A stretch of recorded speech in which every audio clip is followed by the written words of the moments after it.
Assalamualaikum warahmatullahi wabarakatuh. Dalam keadaan sekarang ya, mungkin kerana perubahan cuaca ataupun mungkin kerana ada strain virus yang baru yang menyebabkan demam, batuk, sesama payah untuk dirawat. Kadang-kadang pesakit, anak-anak mereka, cucu-cucu mereka terpaksa berulang beberapa kali ke klinik untuk mendapatkan rawatan kerana rawatan yang diberikan menjadi tidak berkesan. Jadi di sini saya nak share lah pengalaman anak-anak saya dan cucu saya yang saya berikan kepada mereka. Serupa juga saya rasa sebab kita pun manusia biasa, keadaan serupa juga. Rawat-rawat tak baik, rawat-rawat tak baik. Jadi saya arahkan mereka minum air bunga cengkeh. Buat air teh biasa tu, taruh gula, lepas tu taruh je bunga cengkeh. Jangan berbanyak sangat. Sikit pun tak apa.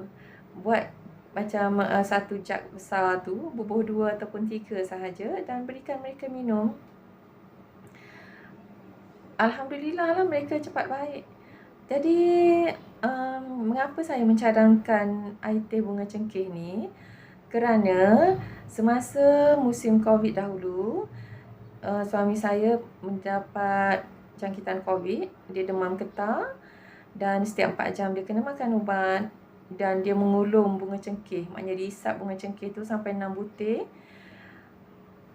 Demam tu hilang serta-merta seperti dituhuk-tuhuk gitu sahaja, dibuang begitu sahaja demam tersebut.